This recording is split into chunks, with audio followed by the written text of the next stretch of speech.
मैं अभी हरियाणा के गुरुग्राम में हूँ और जैसा कि आप जानते हैं कि Newslaundry fight to breathe यानी कि हवा का हक नाम से एक मुहिम चला रहा है और हम सप्ताह में आपको 2 या 3 बार दिल्ली के पोल्यूशन की स्थिति कैसी है उससे रूबरू कराते हैं। लेकिन आपको जानकर हैरानी होगी कि मैं आज हरियाणा के गुरुग्राम में हूँ और यहाँ आने का हमारा मकसद है कि यहाँ पर जो AQI मॉनिटरिंग सेंटर है यानी कि एयर क्वालिटी इंडेक्स, पूरे हरियाणा में जो 29 सेंटर हैं वो पूरी तरह से बंद है। यानी कि यहाँ आप यही नहीं जान सकते कि यहाँ के पोल्यूशन की स्थिति क्या है। मैं आपको बता दूं कि 29 AQI सेंटर हैं यहाँ पर जो 2 अप्रैल से बिल्कुल पूरी तरह से बंद हैं और 31 अक्टूबर 2024 को इनका कॉन्ट्रैक्ट ख़त्म हो गया था। इसके बाद 31 दिसंबर तक 50% सेंटर पूरी तरह से ठप हो गए थे और अभी मौजूदा स्थिति ये है कि यह पूरी तरह से बंद है। इसी के चलते हम Haryana state pollution control board पहुंचे, जहां पर हम जानना चाहते थे, अधिकारियों से मिलकर बातचीत करना चाहते थे कि इसकी वजह क्यों है और ये क्यों बंद है। लेकिन इसका किसी भी अधिकारी ने कोई ठोस जवाब नहीं दिया। हम यहाँ पर जब आए तो हम आकांक्षा जी हैं यहाँ पर, आकांक्षा तंवर जो यहाँ पर रीजनल ऑफिसर हैं, इसके अलावा अपर्नेश कौशिक हैं जो साइंटिस्ट हैं, राघवेंद्र हैं यहाँ पर, इन सब तमाम लोगों से हमने बातचीत करने की कोशिश की, मुलाकात की, लेकिन किसी ने भी हमको ऑन रिकॉर्ड कुछ भी नहीं बताया और किसी भी तरह की बातचीत करने से मना कर दिया। हमारे बार बार लगातार ये सवाल थे कि आखिर ये सेंटर कब चालू होंगे और आप इसके लिए क्या कर रहे हैं। तो इनका सिर्फ यही कहना था कि आप जो हेड क्वार्टर है पंचकुला, आप वहाँ जाइए और वहाँ से आप इसकी स्थिति जान सकते हैं। लेकिन एक गंभीर सवाल और है कि जैसा कि आप जानते हैं, जैसे जैसे सर्दियाँ बढ़ती हैं या फिर दिसंबर से पहले जब दीपावली का समय होता है, ख़ासतौर से अक्टूबर के आसपास, पूरी तरह दिल्ली एक गैस चैम्बर में तब्दील हो जाती है और एयर क्वालिटी जो इंडेक्स है वो अपने पीक पर होता है, यानी कि पोल्यूशन। सेम स्थिति हरियाणा और पंजाब की भी होती है। लेकिन आप सोचिए कि हम यहाँ किस हवा में रह रहे हैं, कैसी हवा में जी रहे हैं। जब हमें इसका ही नहीं पता चलेगा तो हम कैसे लोगों को अवेयर करेंगे और हम खुद भी उससे कैसे बचाव कर सकते हैं। एक बात और मैं यहाँ जोड़ना चाहूँगा कि CAQM जो वायु गुणवत्ता प्रबंधन आयोग है, वो इन्हीं जो एयर क्वालिटी जो ये सेंटर होते हैं, इसी से जो मिलने वाला डेटा है उसी के आधार पर रणनीतियाँ बनाते हैं कि कैसे वायु प्रदूषण को नियंत्रित किया जा सके। Haryana state pollution control board के दफ्तर में स्थित अधिकारियों ने कहा कि हम कोशिश कर रहे हैं कि जल्दी से जल्दी यह सेंटर चालू हो जाए। इसके लिए हम हेडक्वार्टर पंचकुला को भी लिख रहे हैं, लेकिन उनकी ओर से सिर्फ आश्वासन दिए जाने के अलावा कुछ नहीं कहा जा रहा है। Haryana state pollution control board दफ्तर के बाद हम ग्वाल पहाड़ी में स्थित national institute of solar energy यानी राष्ट्रीय सौर ऊर्जा संस्थान पहुँचे हैं। यहाँ पर एक AQI सेंटर है, जैसा कि हमें पता चला कि वो वर्किंग है। जब हम यहाँ पर आए तो यहाँ पर हमने देखा कि उस सेंटर पर कोई भी ऐसा एक स्थायी व्यक्ति मौजूद नहीं है जो उसको मॉनिटर करे। तो हमें यहाँ से जानकारी मिली कि कोई हिमांशु नाम के एक व्यक्ति यहाँ पर आते हैं, वो यहाँ पर AQI है उसको मापते हैं और उसके बाद वो CPCB की वेबसाइट पर अपडेट करते हैं। हमने हिमांशु से बात की तो हिमांशु का कहना है कि वो IMD की ओर से यहाँ पर नियुक्त हैं। ग्वाल पहाड़ी एक ऐसा इलाका है जहाँ पर आबादी काफ़ी कम है। यह अरावली और जंगल का इलाका है। हिमांशु के मुताबिक एक AQI सेंटर 5-6 किलोमीटर के दायरे को कवर करता है।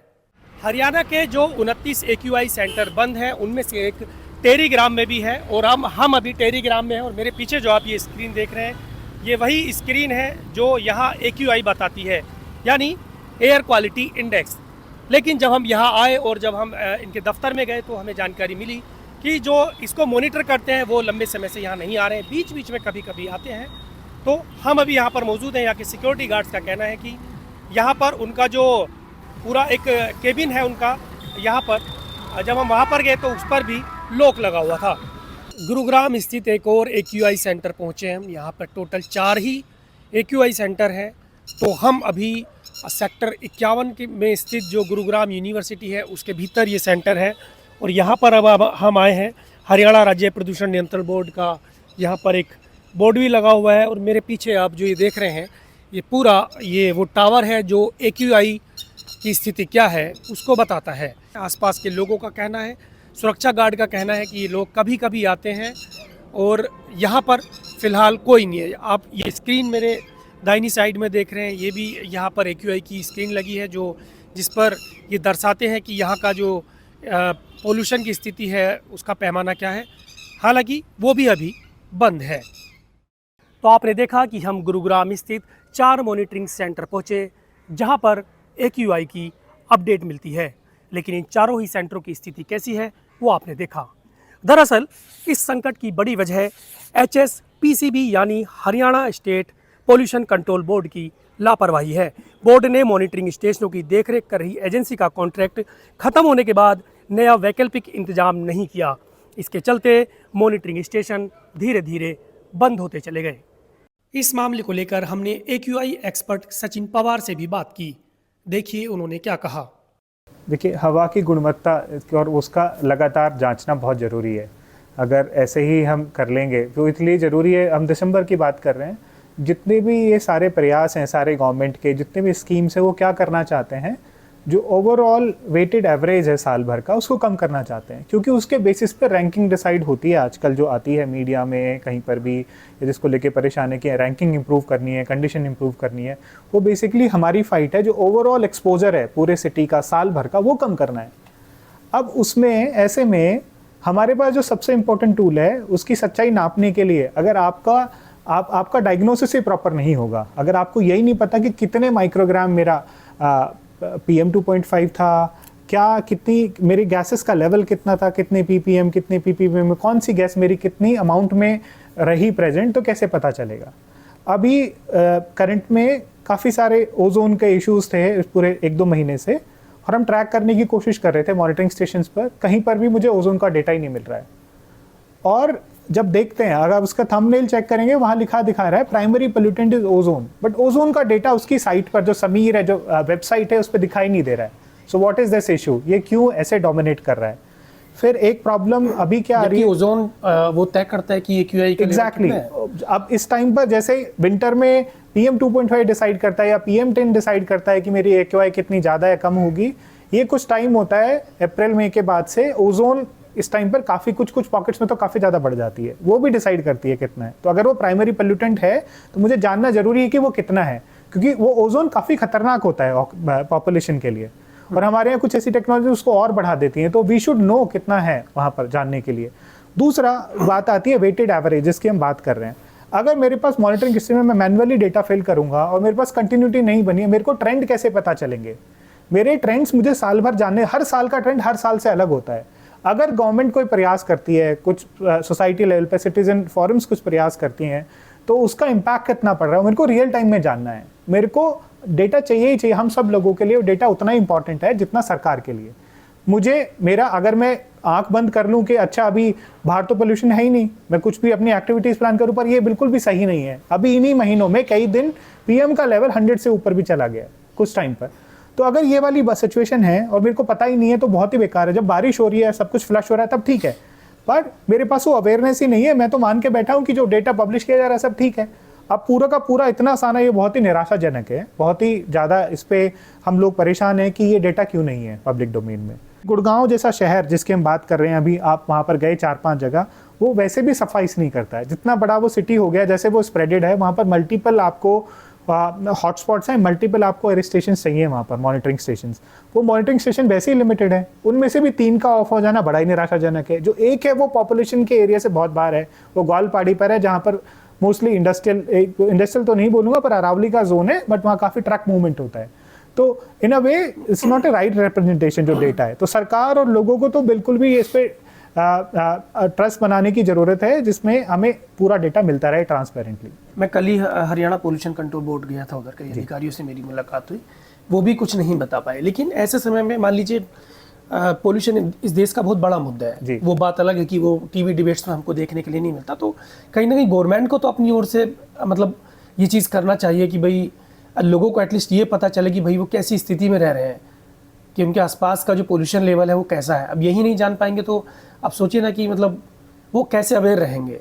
जी, ये देखिए, ये तो बिल्कुल मैं आपसे एग्री करता हूँ, ये बहुत ही ऐसा मुद्दा है जो काफ़ी जगह से गायब है, जो होना नहीं चाहिए। और इसकी ट्रांसपेरेंसी एकदम, ये हमारा राइट है, जितनी भी पॉपुलेशन है जो यहाँ रहती है उसको ये पता होना चाहिए किस टाइम पर कौन सा। हमारे बहुत सारे मिथ्स वैसे ही हैं, जो अवेयरनेस है इंडिया में पोल्यूशन को लेकर बहुत ही कम है वैसे लगी। और ऐसे में अगर जो टूल है जिन लोगों का, वो बेसिकली गवर्नमेंट के, हम सबका सहारा गवर्नमेंट। अगर बेस लाइन बेंचमार्किंग देखते हैं, हम लोग बहुत ज़्यादा प्राइवेट मॉनिटरिंग को ट्रस्ट नहीं करते हैं। हम पहले देख चुके हैं कि कैसे गुड़गांव में फ्लूक की वजह से मॉनिटर ऐसा वैल्यू दिखा रहे थे जो पॉसिबल ही नहीं है, बहुत ही कम दिखा रहे थे डेटा। तो वो तो उस पर ट्रस्ट कर नहीं सकते क्योंकि उनका कैलिब्रेशन होता नहीं है, लेज़र सेंसर होते हैं। कम से कम ये प्रॉपर मॉनिटरिंग स्टेशंस हैं, ये प्रॉपर इंस्ट्रूमेंट्स हैं जिनकी वजह से एक ऐसा डेटा मिलता है जिसकी हम रिलायबिलिटी की तरफ देखते हैं। अगर वही नहीं मिलेगा तो फिर चैलेंज है। ये QI 55 ओजोन प्राइमरी पोल्यूटेंट आ रहा है थंबनेल में, यहाँ कोई मेंशन ही नहीं है ओजोन का, ना कॉन्सेंट्रेशन ट्रेंड में ही कहीं पर, किसी में भी नहीं है। वो गुड़गांव चले जाएँ दिल्ली से बाहर आके तो वो भी नहीं दिखेगा, क्योंकि एक ही मॉनिटर चालू है। गुड़गांव में एक मॉनिटर चल रहा है, ओजोन दिख रहा है कि यहाँ पर प्राइमरी पोल्यूटेंट ओजोन है, AQI कंट्रीब्यूट जो कर रही है। तो मैं यहाँ जा रहा हूँ तो मेरे को बस ये 4 पैरामीटर दिखाई दे रहे हैं, PM2.5, PM10, nitrogen oxide, CO, that's it, carbon monoxide. 4 parameter है ही नहीं, रिपोर्टिंग ही नहीं की उसकी। तो ओजोन SO2 ये मिक्स है बेसिकली, इसकी कॉन्सेंट्रेशन ट्रेंड में भी नहीं है। अब जैसे स्पाइक है 11 बजे, ये पॉइंटर लेवल है, ये 400 तक गया है PM2.5 के हिसाब से। कहाँ रिकॉर्ड हुआ है? 100 से प्लस चला गया। ये क्या हुआ ऐसा 6 बजे, जो मैं कह रहा था ना वैल्यू सब देखिए 500 चलेगी, इसका मतलब कुछ प्रॉब्लम है मॉनिटरिंग स्टेशन में। ऐसा कैसे हो सकता है इस टाइम पर जब सब चीज़ें साफ़ है, आसपास कुछ प्रॉब्लम हुई है देखने के लिए। इसमें AQI में तो कहीं भी रिफ्लेक्ट नहीं कर रहा है, इसे तो एक क्लीन ही दिखा रहा है। आई डोंट नो, ये देखिए मैक्सिमम 46 दिखा रहा है, जबकि अभी हमने देखा मैक्सिमम 500 जा रहा है। तो कुछ तो प्रॉब्लम है इनसे। मैं अवधेश कुमार अपने साथी नितिन कुमार झा के साथ गुड़गांव से newslaundry.com के लिए। पत्रकारिता का नासूर बन चुके विज्ञापन के मॉडल को खारिज करके खबरों की इस दुनिया को बदलिए, ताकि पत्रकारिता आपके लिए जवाबदेह बने। newslaundry.com/सब्सक्रिप्शन पर क्लिक कीजिए और अपने मन मुताबिक पेमेंट का विकल्प चुनिए, क्योंकि हमारे सब्सक्राइबर्स का नारा है, मेरे खर्च पर आजाद हैं खबरें।